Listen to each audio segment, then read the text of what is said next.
Amén.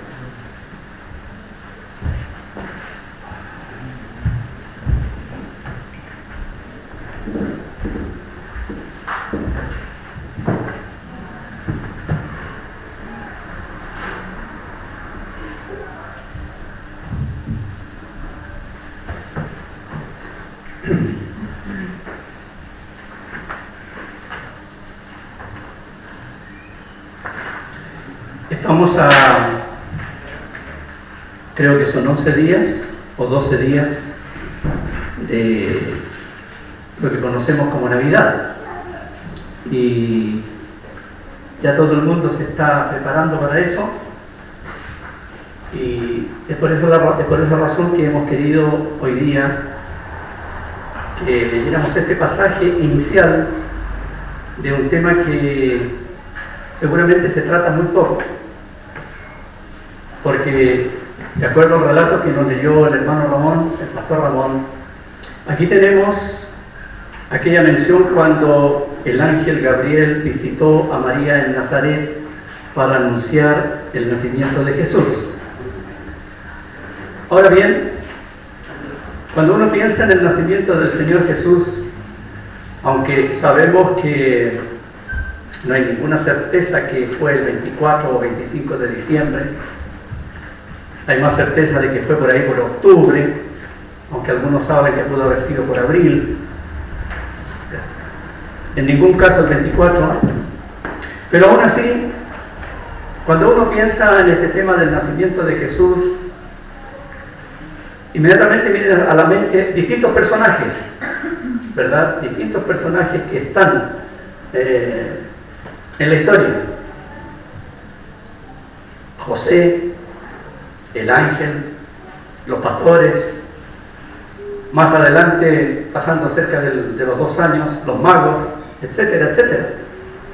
Pero hay un personaje que generalmente se menciona muy poco, en el cual incluso los creyentes no hablamos mucho. Y me refiero a María, la madre de Jesús. Y hoy día quiero hablar sobre María. Seguramente a más de alguien le va a sorprender que el tema central de mis pensamientos tiene que ver con esta mujer. Sabemos que el Evangelio es la presentación del Señor Jesucristo como el Señor y Salvador. Esa es la razón por la cual Él vino, ¿verdad? Porque Él vino para hacer la obra de la salvación, cosa que todos sabemos. Sin embargo, esta mujer tuvo un papel importante precisamente para que el Señor Jesucristo viniese acá a la tierra y lógicamente en los primeros años de Él hasta los 30 años de vida. Y después la palabra nos muestra que precisamente ella, el enfoque que la Biblia hace sobre ella va poco a poco decreciendo hasta desaparecer completamente. Pero lo cierto del caso es que, hermanos y amigos, y veo que la gran mayoría de los que estamos acá, creo que todos somos creyentes, o casi todos lo somos, no lo sé. Esta persona, María de Nazaret, que se casó con José, el marido suyo, y del cual nació Jesús, habían dicho de ella, no por él, nos ofrece una gran cantidad de enseñanza. Y como digo, normalmente se habla muy poco acerca de ella. Pero vamos a mirar algunos pensamientos respecto a su persona y lo que ella puede dejarnos en el día de hoy. Tengo conmigo acá todos los pasajes bíblicos donde aparece María, los tengo acá anotados cronológicamente. Si después alguien se interesa en saber el orden en el cual están en la Biblia, me los puede pedir. Lo único que quiero mencionar respecto a esta mujer, en el sentido de cuántas veces aparece en la Biblia, es que en Mateo aparece 6 veces, en Marcos aparece 2 veces, en Lucas aparece 7 veces y en Juan aparece 2 veces, y después en el libro de los Hechos en una sola oportunidad. Y nunca más aparece en la Biblia esta mujer. ¿Qué podemos aprender de ella? Varias cosas. Y tengo algunos puntos anotados aquí, espero poder verlos todos. Son 2, 4, 6, 8 puntos. Vamos a tratar de verlo de manera breve, pensando en el tiempo. La primera vez, como digo, cronológicamente que aparece María acá en la Biblia es aquí. Si bien es cierto, la encontramos allí en Mateo, en la genealogía de Jesús, y en el capítulo 2, cuando los magos visitaron Belén, casi 2 años después del nacimiento de Jesús. Pero cronológicamente, este pasaje que leímos al inicio es el primero donde ella aparece. ¿Y en qué momento aparece? En este instante que todos conocemos la historia.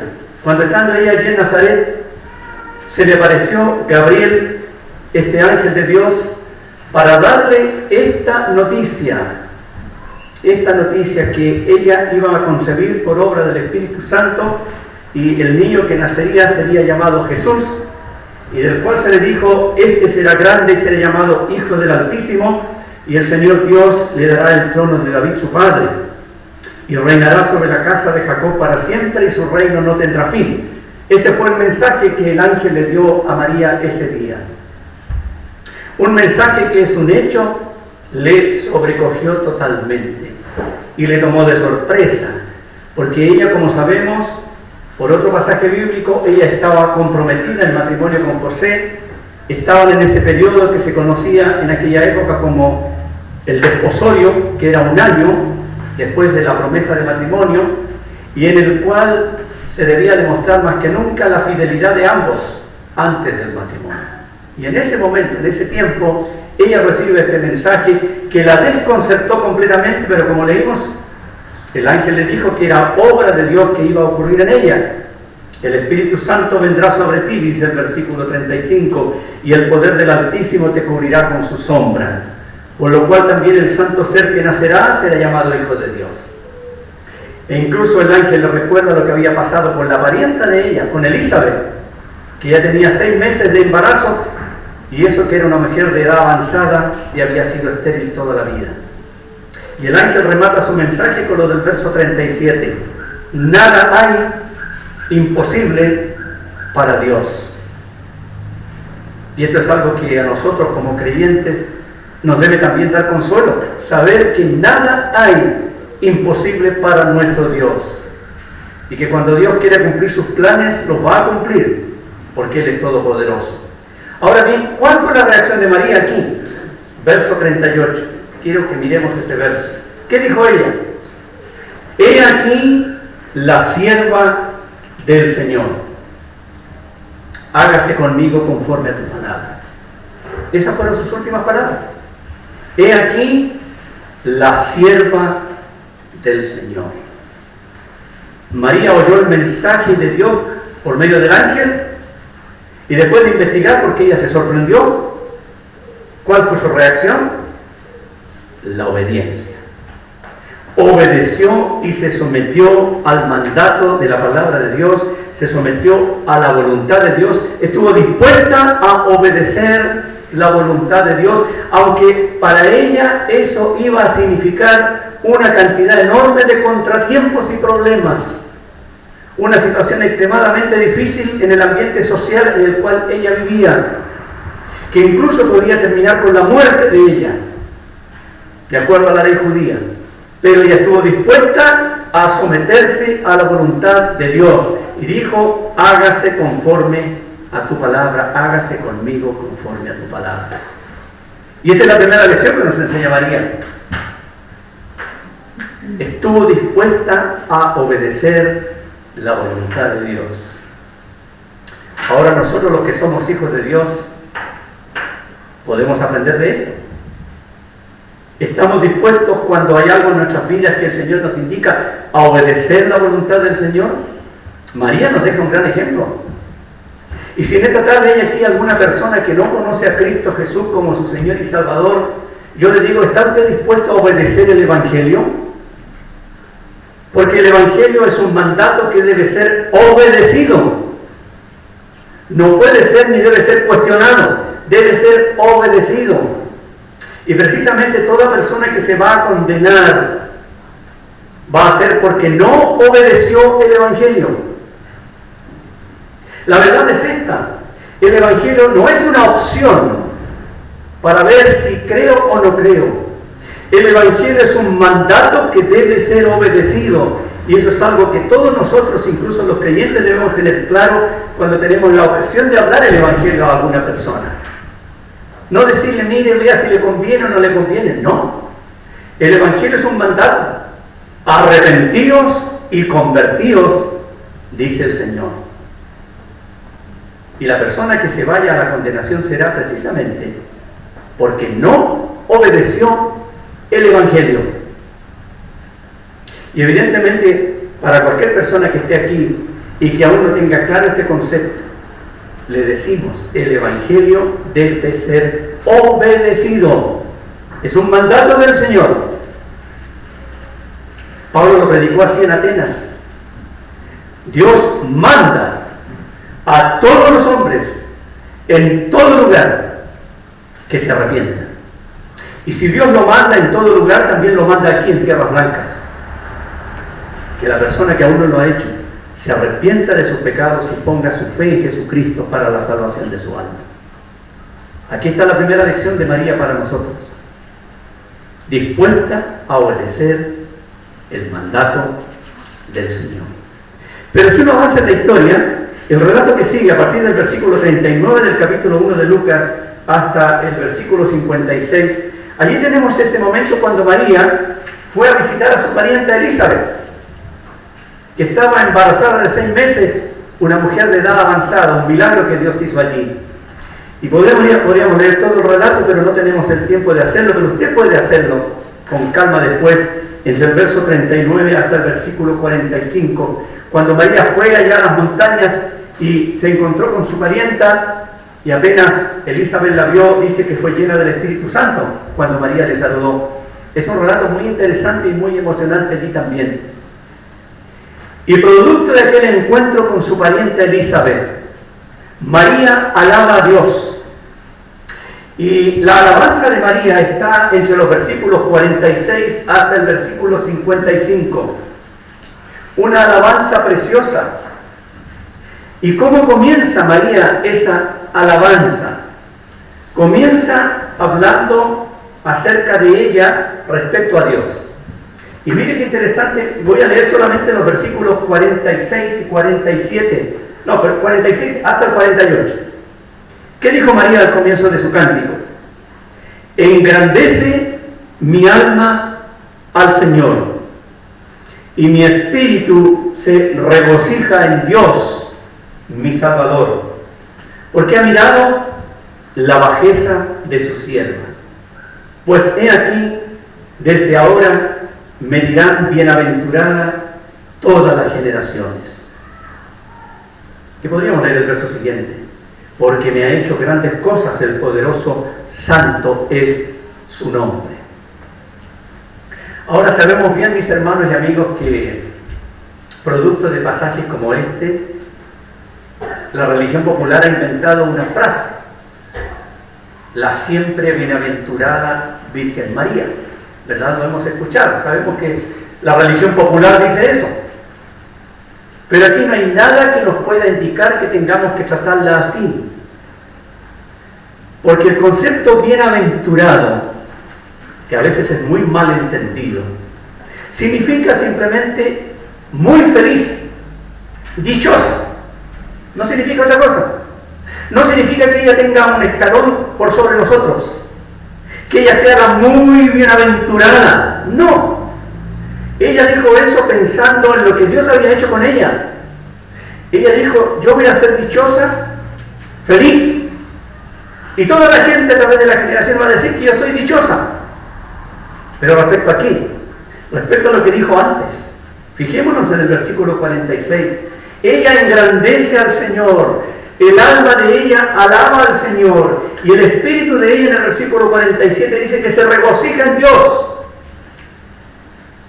mi Salvador.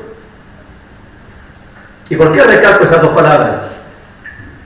María dice aquí, Dios es mi Salvador.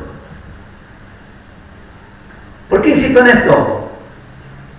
Porque ella, aunque Dios la usó como aquel instrumento para que Jesús naciera aquí en la tierra como hombre, ella era pecadora igual que nosotros. Yo sé que si hubiese dicho esto en la Edad Media me habrían quemado vivo. ¿Cierto? Claro. Pero la Biblia me enseña, si ella necesitó a Dios como su Salvador, fue porque ella era una pecadora perdida igual que todos nosotros. Ninguna diferencia entre María y nosotros. Ella fue solo un instrumento escogido por Dios. Entre las miles de mujeres seguramente vírgenes jóvenes que había en Israel, Dios la escogió a ella, en su soberanía la escogió a ella. Podría haber escogido a otra mujer judía piadosa. Podría haber escogido quizá una mujer que se llamase Raquel, o que se llamase Marta, o que se llamase Elizabeth, o que se llamase Juana, cualquier mujer judía. Pero Dios la eligió a ella porque Dios es soberano, totalmente soberano. Y ella reconoce, yo me alegro, mi corazón se regocija en Dios, mi Salvador. Así que si hubiese alguien que ha estado pensando que de alguna manera María le puede salvar, le digo que está absolutamente equivocado o equivocada. Porque ella no puede salvar a nadie, porque ella necesitó ser salva. Clarísimo, la palabra de Dios es muy clara. Y no estoy hablando nada en contra de María, porque ella misma lo expresa aquí. Incluso en el versículo 48 dice, Él ha mirado la bajeza de su sierva. Y este concepto de bajeza habla de su humilde condición. Así que si hay alguien que pensó en algún momento, María me puede salvar, le digo que está absolutamente equivocado o equivocada. Pongamos un ejemplo. Supongamos que hay dos personas que se están ahogando en un río. Ninguna de las dos sabe nadar. Una no le puede decir a la otra, sálvame, porque la otra está en la misma condición. Ambos necesitan un salvavidas, ¿verdad? Ambas personas. Es lo mismo acá. Si ponemos esta figura, María necesitaba un salvador. Yo necesitaba un salvador. Ella no me puede salvar a mí y yo tampoco la puedo salvar a ella porque estábamos en la misma condición perdida. Y necesitábamos al Salvador. ¿Y quién es el Salvador? Es el Señor Jesucristo, el Hijo de Dios, que vino del cielo para justamente hacer la obra de la salvación para todos los pecadores, incluyendo a María. Qué interesante poder tener estos conceptos claros. Y si uno sigue leyendo el cántico, ve que era una mujer piadosa, una mujer que conocía la historia del Antiguo Testamento, y por eso ella se sentía dichosa de que Dios la usase a ella, pero solamente dichosa en ese sentido, no porque ella pudiese salvar a alguna persona. Y el mensaje de ella aquí, en este cántico, nos deja eso absolutamente claro. Pero avancemos un poco más, porque la historia llega al capítulo 2 de Lucas, y estamos viéndolo cronológicamente de manera rápida, aunque evidentemente antes de esto está el pasaje de Mateo capítulo 1, cuando José tenía dudas de recibirla como mujer, porque estaba esperando un hijo. Y allá está el relato que usted lo puede ver en Mateo capítulo 1, cuando un ángel se le apareció a José, le dijo que no temiera recibir a María, su mujer, porque lo que en ella había ocurrido era del Espíritu Santo. Pero cronológicamente aquí, en el capítulo 2, está el evento del nacimiento. Primero José y María viajan desde Nazaret a Belén, producto del edicto del rey, del censo. Todos sabemos la historia, ¿verdad? Y estando allí precisamente nace Jesús aquella noche en Belén. Una noche en la cual los pastores, sabemos, estaban cuidando las ovejas allá en el campo. Cosa que no pueden hacer los pastores a fines de diciembre allá, porque hay unas nevadas terribles, porque en Israel es invierno. Así que es imposible que Jesús hubiese nacido en la fecha que se dice. Eso para que lo tengamos claro nomás. Ahora, eso no significa que no podamos recordarnos en esta fecha tan importante para muchos.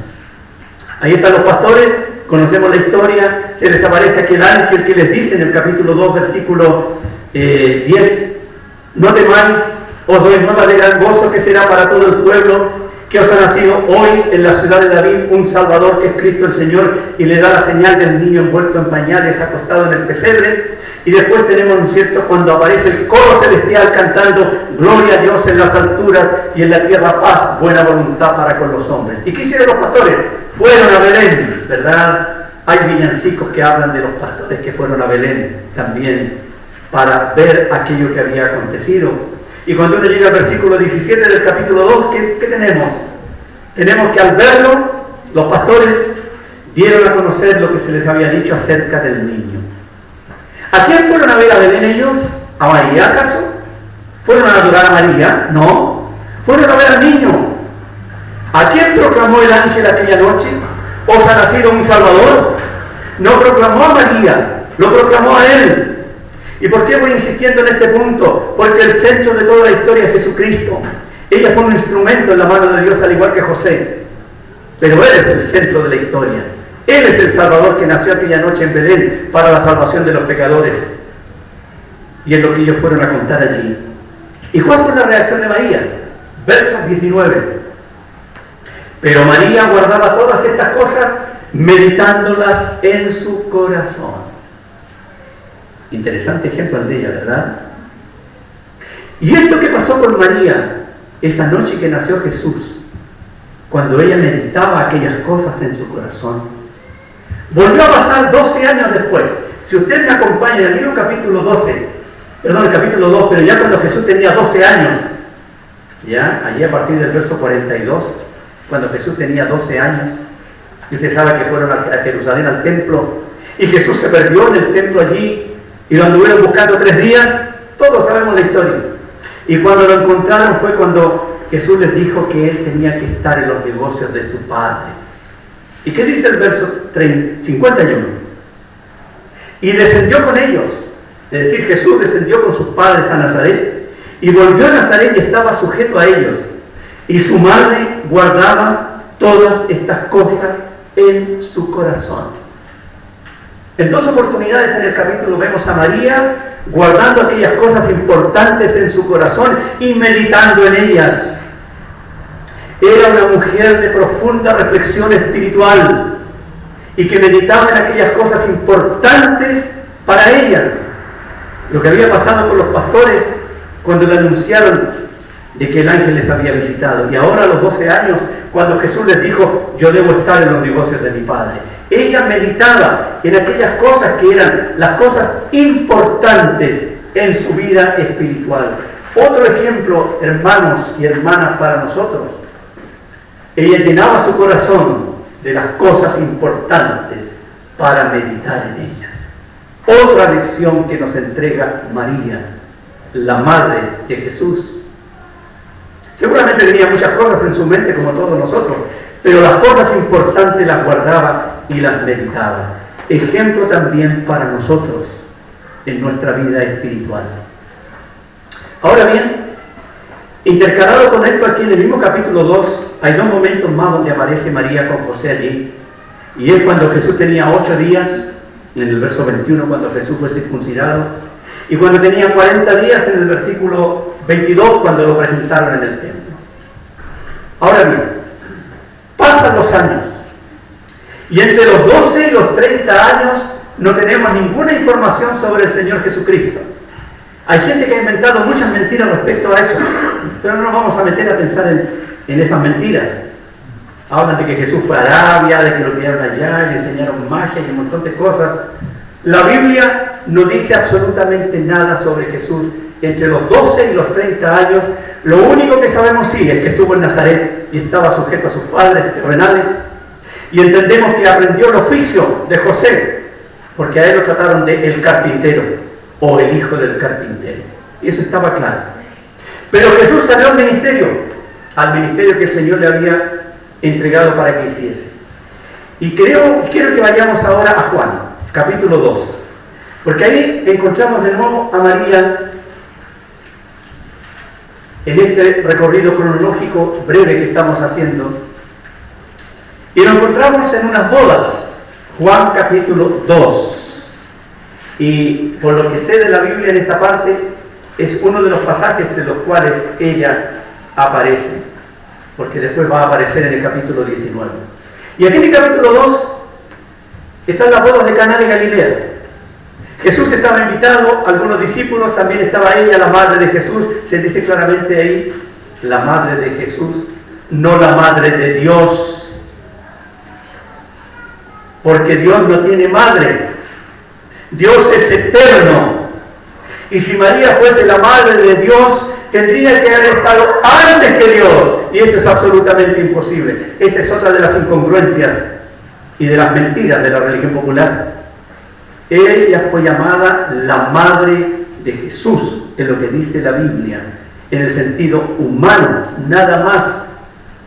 En un momento aparece como la madre de mi Señor, pero lo dijo Elizabeth cuando María la fue a visitar. La madre de mi Señor, porque Jesús era el Señor de Elizabeth. Y por eso ella dijo la madre de mi Señor. Pero en la Biblia aparece la madre de Jesús. Y estaba allí. Y sabemos la historia. Los matrimonios no eran como los de ahora. Y menos los de ahora en pandemia. En la llamada pandemia, ¿no es cierto? Que pueden ir 10 personas, creo, no sé cómo es la casa. Los matrimonios judíos duraban días. Era la fiesta. Y se les acabó el vino. ¿Y qué dijo María? Le dijo a Jesús en el verso 3, no tienen vino. Ahora, ¿por qué lo dijo ella? Porque era una madre, una mujer. Y naturalmente todos aquellos conceptos y aquellas situaciones culinarias de alimentación, de bebida, eran propias de las mujeres. Y lógicamente se preocupó. Y ahí está la respuesta del Señor. ¿Qué tienes conmigo, mujer? El concepto de mujer aquí no es despreciativo. Significa señora. ¿Qué tienes conmigo, señora? No ha venido mi hora.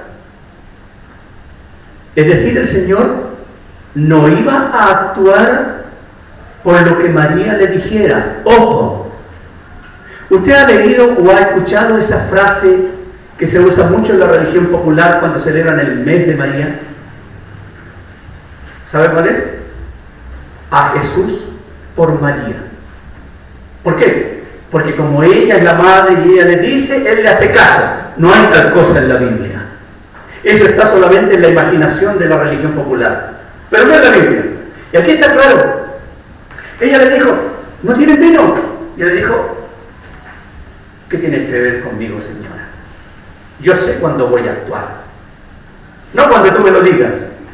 Y no le estaba tratando mal. Era una forma respetuosa de tratar a las mujeres mayores. ¿Qué tienes conmigo, señora? ¿Y qué hizo María? Le empezó a discutir al Señor. Le dijo, ¿cómo se le puede tratarme así? ¿No sea sin respeto? No. Versículo 5. Su madre dijo a los que servían, haced todo lo que os dijere. Y estuve buscando en dos versiones católicas muy buenas, la Biblia de Jerusalén y la Biblia de Nácar y Colunga. Y en ambas versiones esa frase dice así: haced lo que Él os diga. Haced lo que Él os diga. ¿Y quién dijo eso? María. María les dijo, haced lo que Él os diga. Y creo que no hay consejo más sabio que este. Creo que no hay palabras más clarificadoras en el Evangelio respecto a la posición de María y respecto a la posición de Jesús. Las palabras de ella misma. Y están más claras incluso que en la Reina Valera. Porque aquí en la Reina Valera incluso, yo siempre he pensado que podría prestarse una confusión, como que ella quería decir hacer todo lo que os dijera, o sea, lo que le dijere ella.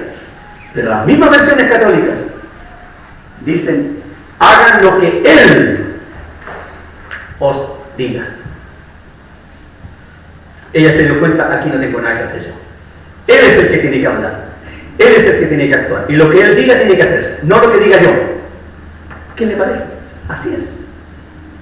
¿Se da cuenta, hermano, qué importante es ir conociendo los pasajes sobre María? Porque nos ayudan para ayudar a otros.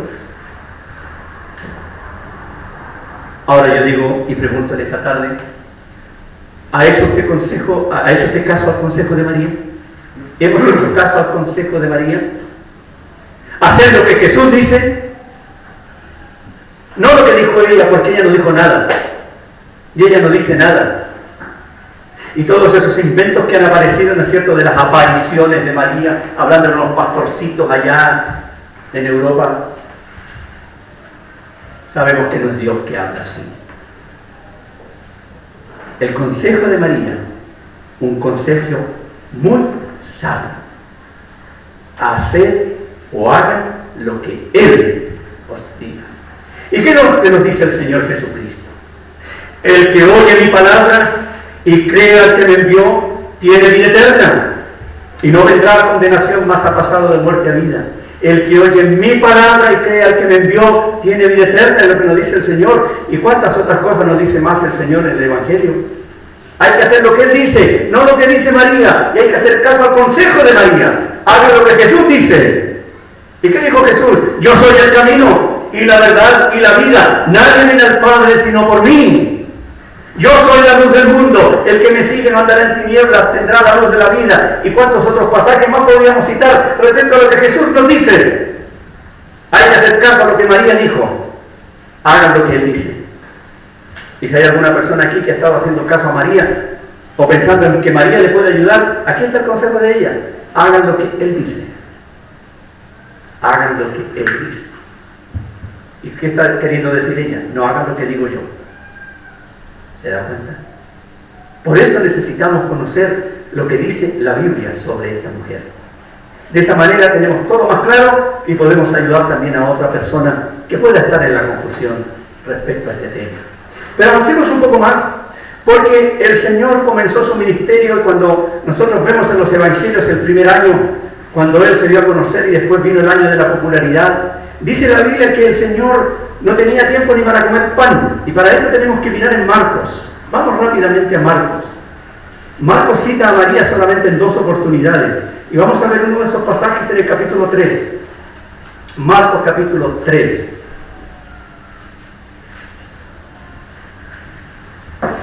Allí en el versículo 20 dice lo siguiente. Marcos 3:20. Y se agolpó de nuevo la gente de modo que ellos ni aún podían comer pan. Tanta era la popularidad del Señor.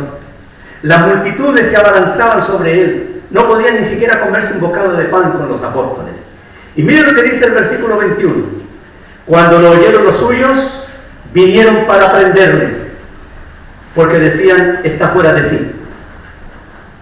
Y explicando este verso, ¿qué significa esto que dice acá? Cuando lo oyeron sus parientes carnales, sus hermanos, María incluida, vinieron para tomarlo y llevárselo, porque decían, está loco. Esa frase, está fuera de sí, significa que ellos pensaron, no, Jesús se volvió loco. Está loco, está desquiciado. Hay que llevárselo para la casa con camisa de fuerza, porque está loco. ¿Y quiénes vinieron a buscarlo? Sus hermanos y su madre. Porque más abajo en el versículo 31 dice, vienen después sus hermanos y su madre quedándose afuera enviaron a llamarle. Y lógicamente la gente al parecer conocía a los parientes carnales de Jesús. Y le dijo en el verso 32, tu madre y tus hermanos están afuera y te buscan. Y ahí es donde el Señor dice en el 33, ¿quién es mi madre y mis hermanos? Y en el 34 agrega, he aquí mi madre y mis hermanos, mirando a los que estaban con él. Porque todo aquel que hace la voluntad de Dios, ese es mi hermano y mi hermana y mi madre. Y no leemos que el Señor se haya ido con ellos. Eso pasaba con los parientes según la carne de Jesús.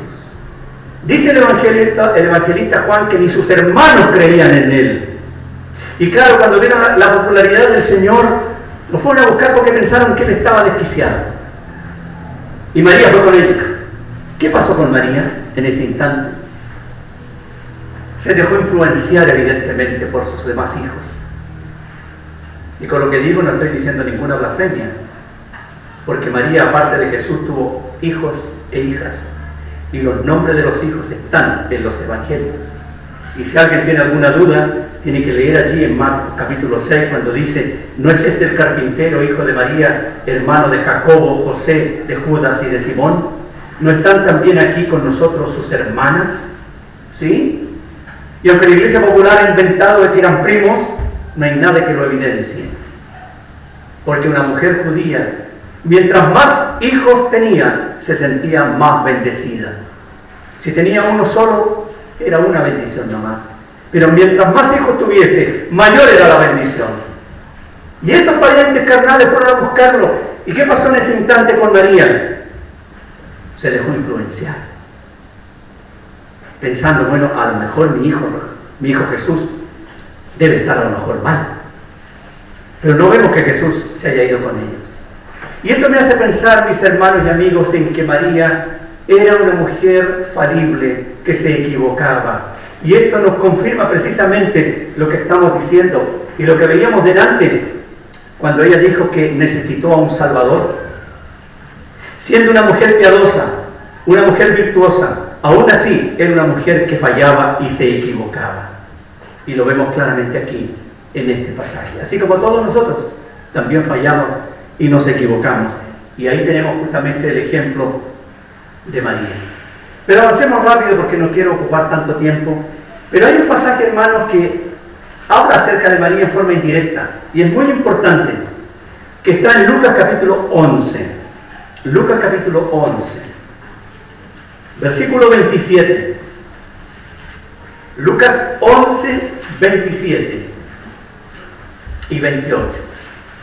Un pasaje que ojalá la iglesia popular le leyera a sus feligreses. Mire lo que dice acá, Lucas 11, versos 27 y 28. Mientras él decía estas cosas, es decir, mientras el Señor predicaba, una mujer de entre la multitud levantó la voz y le dijo: bienaventurado el vientre que te trajo y los pechos o los senos que mamaste. Y él dijo: antes, bienaventurados los que oyen la palabra de Dios y la guardan. La reacción de esta mujer cuando vio que Jesús tenía tanta popularidad y enseñaba cosas tan lindas y hacía tantos milagros, fue la reacción de cualquier madre. ¿Qué dijo ella? Feliz la mamá que tienes, dichosa tu mamá, mira el hijo que tiene, dichosa ella. Eso fue lo que quiso decir esa mujer. ¿El Señor confirmó lo que ella le dijo? No le dijo: sí, mi mamá es bienaventurada, es muy dichosa, es la muy bienaventurada madre que tengo. No dijo nada de eso. ¿Qué fue lo que dijo el Señor? Más bienaventurados son los que escuchan mi palabra y la obedecen. De eso se trata. Es cierto que María fue una mujer dichosa porque Dios la usó como instrumento para traer a Jesús acá a la tierra. Pero dice el Señor: más dichosa que ella es cualquier persona que escucha la palabra de Dios y la obedece. Y en ese sentido, hermano, tú y yo que somos hijos de Dios por pura gracia, somos incluso más dichosos que María. Eso fue lo que dijo el Señor. ¿Qué estaba haciendo el Señor aquí? Estaba colocando a María en el nivel que correspondía, porque como el Señor sabe todo, el Señor sabía toda la idolatría que vendría tras el nombre de su madre terrenal. El Señor sabía, porque Él sabe todo, cuánta mariolatría habría y hay hasta el día de hoy. Y el Señor pone las cosas aquí en su lugar. Lógicamente, cualquier madre había querido tener un hijo como Jesús. Y yo creo aquí, todas mis hermanas que son madres, les había gustado tener a Jesús como hijo, ¿verdad? Claro que sí. Un hijo que nunca hizo nada malo, un hijo que siempre fue obediente, igual que todos los niños obedientes que hay aquí, ¿o no? Un hijo que jamás le contestó mal a la mamá, igual que los hijos que están aquí, ¿o no? Un hijo que siempre colaboró en la casa, igual que los hijos que están aquí, ¿o no?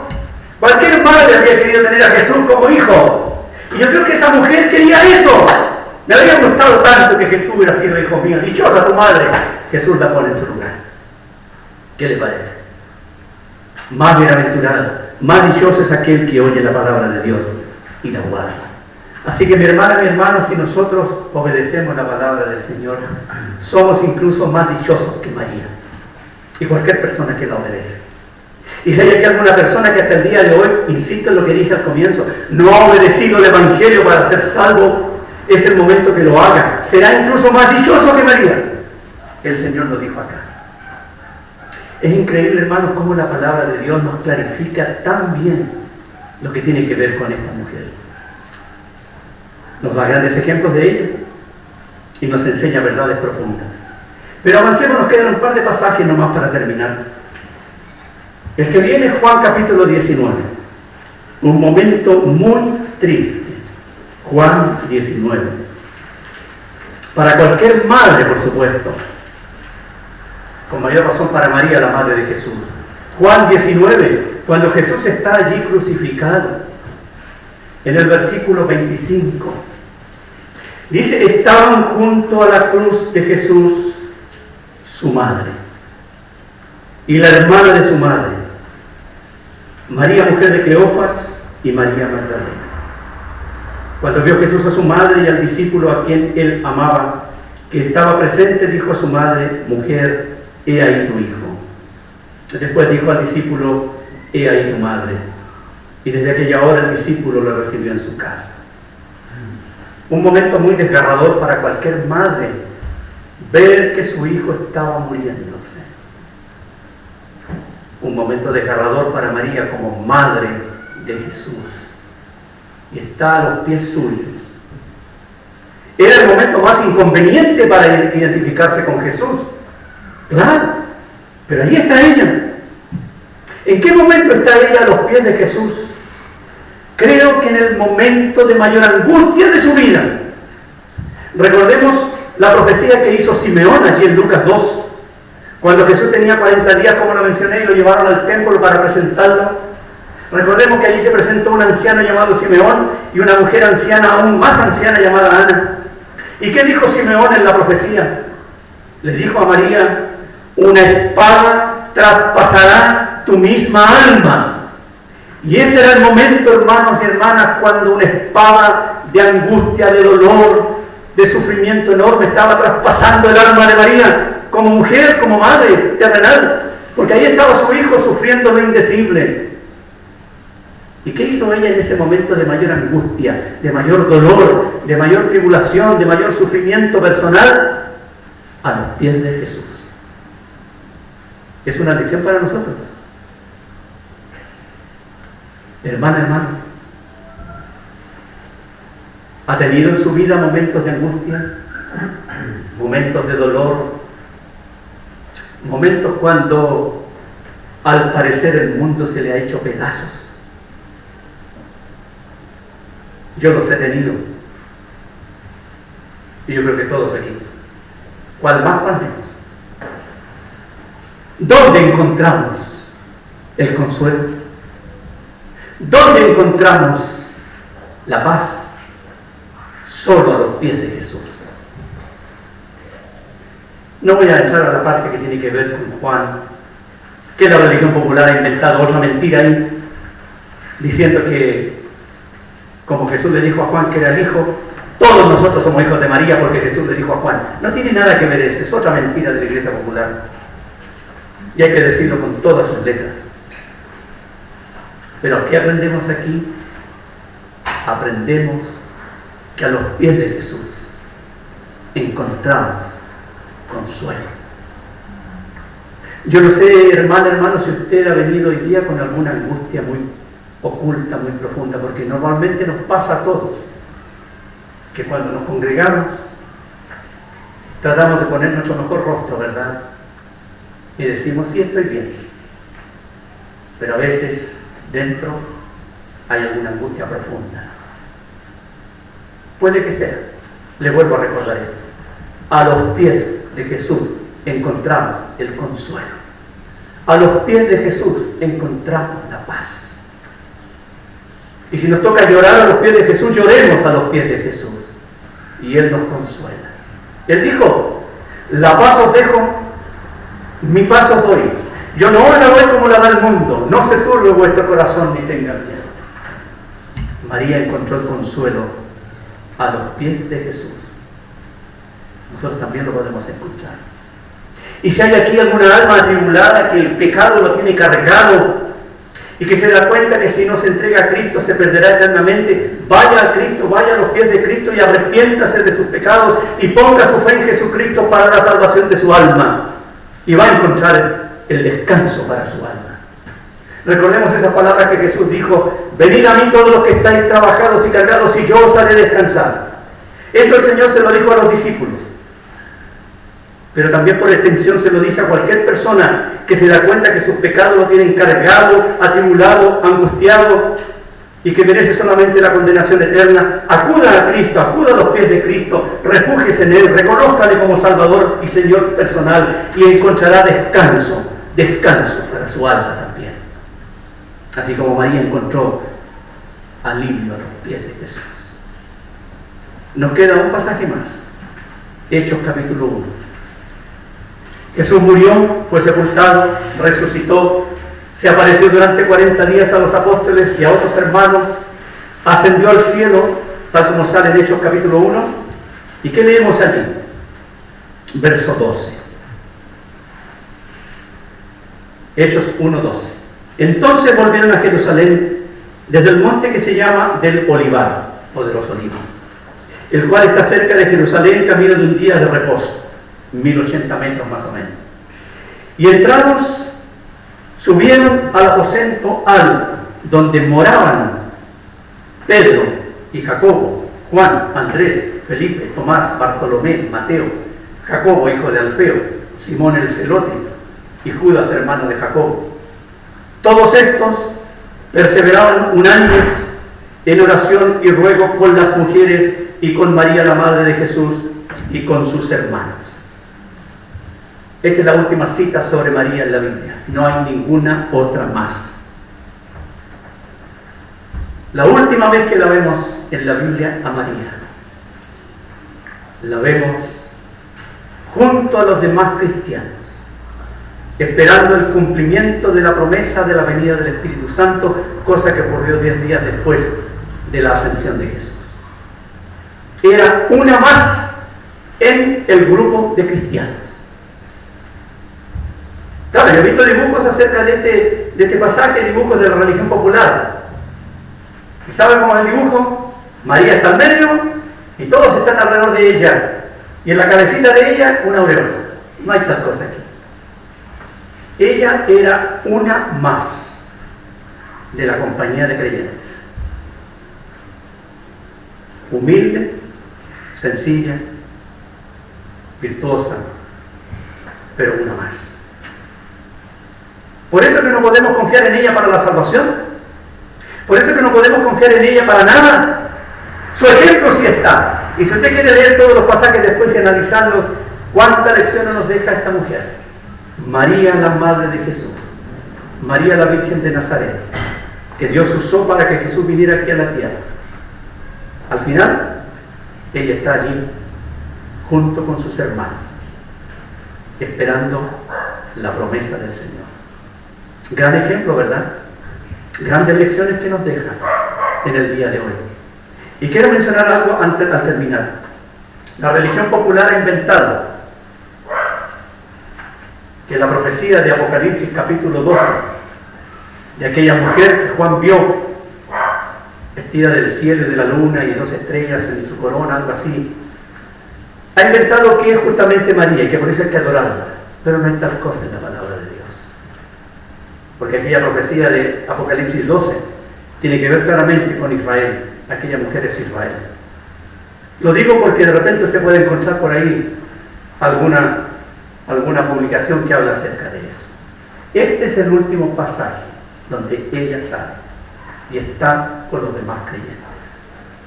Hermano, hemos hecho un breve recorrido de la vida de esta mujer, con buenos ejemplos y grandes ejemplos para nosotros. Y lo último que quiero mencionar es su mensaje. Porque María nos deja un mensaje. Y se lo deja a usted. Y se lo deja a cualquier persona. ¿Cuál es el mensaje? Hagan todo lo que Jesús diga. Ese es el mensaje central de María en todo este pequeño estudio que hemos hecho hoy. Hagan lo que Él os diga. Hagan lo que Jesús diga. Si usted no lo ha hecho aún, es tiempo de hacerlo. Si usted aún no se ha arrepentido de sus pecados, si usted todavía está fuera de la salvación, precisamente porque ha estado confiando quizá en ella o en otra persona, haga caso al consejo de María. Haga caso al consejo de ella. Y crea lo que el Señor Jesucristo dice en la palabra. Crea en el Señor Jesucristo. Ponga su fe en Él para la salvación de su alma. Ese es el consejo más sabio que podemos escuchar en el día de hoy. Y se lo dejo de nuevo. el consejo que María le dio a los siervos aquel día: hagan lo que Jesús diga. Oremos al Señor. Padre Celestial, te damos gracias en este día porque tú nos has dado este tiempo de meditación en tu palabra. Y gracias te damos porque tu palabra es verdad, porque tu palabra nos clarifica tantas cosas, Señor. Especialmente respecto a esta mujer que tú usaste como instrumento para la venida de Jesús aquí a la tierra. Señor, gracias porque ella nos dejó aquel consejo, que hiciéramos lo que tú nos dices. Gracias, Señor, porque los que ya somos salvos aquí hemos hecho caso a la palabra del Señor y hemos creído en Jesucristo, que es el Salvador, que es el Señor. Pero te rogamos por cualquier persona que aún no tiene a Cristo en su vida, que deje de mirar a María o que deje de mirar a otros personajes y ponga su fe solo en Jesucristo, porque Él fue a la cruz para hacer la obra de la salvación. Gracias te damos también porque los hijos tuyos hemos aprendido por recordar algunas lecciones que nos deja María y que nos hacen bien también para nuestros corazones. Gracias, Padre, por tu palabra. En el nombre del Señor Jesús. Amén.